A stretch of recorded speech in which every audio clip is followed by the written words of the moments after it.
우리가 매일 쓰는 이 숫자들 있잖아요. 여기에 사실 비밀 코드가 숨어 있다면 어떠실 것 같으세요?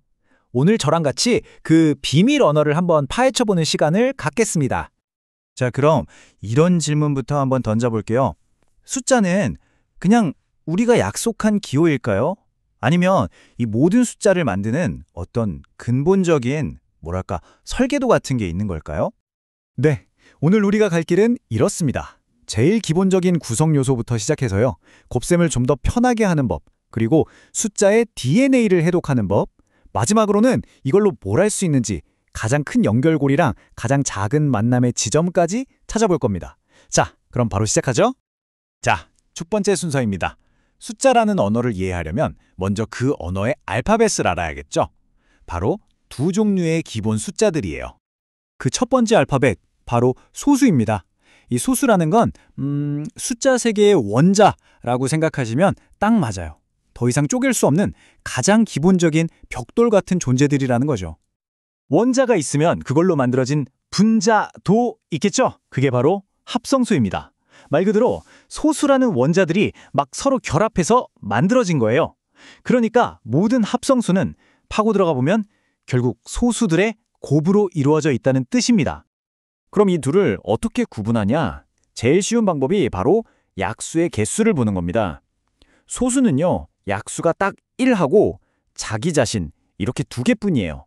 정말 외로운 숫자죠. 반면에 합성수는 여러 재료들이 섞여 만들어졌으니까 당연히 약수도 3개 이상으로 더 많을 수밖에 없는 거고요. 그럼 숫자 1은요? 하고 궁금해하시는 분들 계실 텐데요. 아주 좋은 질문입니다. 숫자 1은 정말 특별해요. 소수도 아니고 합성수도 아닌 그냥 자기 혼자만의 리그에 있는 선수라고 보시면 됩니다. 아주 중요한 예외 케이스죠. 자, 이렇게 숫자 3개의 알파벳을 배웠습니다. 그럼 이제 이 알파벳들을 조합해서 아주 긴 단어, 그러니까 큰 숫자를 좀 더 효율적으로 쓰는 방법을 알아볼 시간입니다. 일종의 단축키 같은 거죠. 그 단축키가 바로 지수 또는 거듭제곱이라고 부르는 겁니다. 예를 들어서 5를 3번 곱한다고 생각해 보세요. 5 곱하기 5 곱하기 5 이렇게 쓰는 대신에 그냥 5 위에 작게 3이라고 써주는 거죠. 훨씬 간단하죠. 이 간단한 표기법이 앞으로 우리가 숫자의 DNA를 분석할 때 정말 중요해집니다. 좋습니다. 이제 우리한테는 알파벳인 소수와 문법인 지수가 모두 생겼어요. 이 두 가지를 가지고 드디어 숫자의 가장 깊은 비밀, 그 DNA를 해독하는 마스터키, 바로 소인수분해를 배울 준비가 됐습니다. 소인수분해가 뭐냐면요, 말 그대로 어떤 숫자를 소수들만의 곱으로 분해하는 거예요. 이게 왜 DNA냐면 사람마다 고유한 DNA가 있듯이 모든 합성술은요, 정말 놀랍게도 단 하나의 유일한 소수 조합으로만 표현될 수 있거든요. 이게 바로 수학의 가장 근본적인 정리 중 하나입니다. 자, 백문이 불여일견이죠. 직접 한번 해봅시다. 여기 숫자 45가 있습니다. 이 녀석의 DNA는 과연 어떻게 생겼을까요? 자, 45를 나눌 수 있는 가장 작은 소수가 뭘까요? 2는 안 되고 3이 되겠네요. 그렇죠? 45를 3으로 나누면 15가 나옵니다. 자, 아직 끝이 아니죠. 15도 아직 소수가 아니니까요. 15는 또 뭘로 나눌 수 있을까요? 네, 또 3으로 나눠지네요.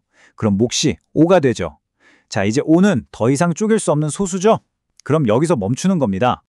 자, 그럼 우리가 사용한 소수들을 모아볼까요? 3, 그리고 또 3, 마지막으로 5. 즉 45의 DNA는 3 곱하기 3 곱하기 5였던 겁니다. 이걸 지수를 써서 멋지게 표현하면 3의 제곱 곱하기 5가 되는 거죠. 진짜 신기한 건 이걸 어떻게 하던 결과는 언제나 똑같이 나온다는 거예요. 이게 바로 숫자 45의 고유한 신분증인 셈입니다. 네, 이렇게 숫자의 DNA를 해독하는 법을 배웠습니다. 그래서 이게 뭐 어쨌다는 거지? 싶으시죠? 자, 이제부터 이 강력한 도구를 가지고 뭘 할 수 있는지 그 첫 번째 활용법을 보여드리겠습니다.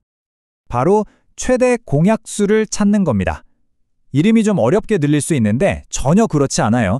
그냥 두 숫자를 딱 놓고 너희 둘이 공통으로 가지고 있는 DMA 조각 중에 제일 큰 게 뭐니? 하고 물어보는 거랑 똑같습니다. 자, 24와 30을 예로 들어볼게요. 일단 둘 다 소인수 분해를 합니다. 24는 2의 세제곱 곱하기 3, 30은 2 곱하기 3 곱하기 5가 나오네요. 자, 이제 두 DNA를 비교해 보세요. 공통으로 들어있는 소수가 뭐죠? 네, 2하고 3이 둘 다 들어있죠? 이제 규칙입니다. 이 공통된 소수들 중에서 지수가 더 작은 녀석을 고르는 거예요. 그래서 2 곱하기 3을 하면 바로 6이 나옵니다. 이게 바로 24와 30의 최대 공약수입니다. 두 숫자를 동시에 나눌 수 있는 가장 큰 숫자가 바로 6이었던 거죠. 어때요? 소인수분해를 아니까 정말 간단하게 찾아지죠? 자, 이번에는 동전의 반대면을 한번 뒤집어 보겠습니다. 이번에는 두 숫자의 안에 있는 공통점을 찾는 게 아니고요. 두 숫자가 앞으로 나아가면서 밖에서 처음으로 만나는 지점을 찾아볼 겁니다. 그걸 바로 최소 공배수라고 부릅니다. 24의 배수는 24, 48 이렇게 쭉 가고 30의 배수는 30, 60 이렇게 가겠죠. 이 두 줄의 숫자들 중에서 가장 먼저 똑같이 나타나는 숫자가 뭘까? 이걸 찾는 거예요. 마치 서로 다른 속도로 달리는 두 기차가 처음으로 같은 역에 도착하는 시간을 찾는 것과 같죠. 이것도 소인수 분해를 쓰면 아주 쉬운데요.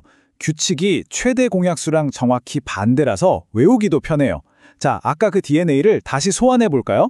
이번에는요, 공통인 것만 고르는 게 아니라 일단 눈에 보이는 소인수는 종류별로 다 긁어 모읍니다.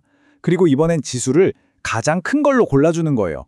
이걸 다 곱하면 120이 나옵니다. 네, 맞아요. 24와 30이 처음으로 만나는 지점은 바로 120이었네요. 아까 말한 기차 비유처럼 24분마다 오는 기차랑 30분마다 오는 기차는 출발하고 나서 정확히 120분 뒤에 처음으로 같이 플랫폼에 들어온다는 뜻입니다. 자, 이제 확실히 정리되셨죠? 가장 큰 공약수를 찾을 땐 규칙은 반대로 공통소인수 중에서 가장 작은 지수를 고른다. 가장 작은 공배수를 찾을 땐 규칙은 반대로 모든 소인수 중에서 가장 큰 지수를 고른다. 뭔가 가장 큰 걸 찾을 땐 작은 걸 고르고 가장 작은 걸 찾을 땐 큰 걸 고르니까 서로 반대라서 헷갈릴 일이 없겠죠? 오늘 우리는 모든 숫자들이 사실은 소수라는 아주 기본적인 벽돌로 지어진 집과 같다는 걸 알게 됐습니다.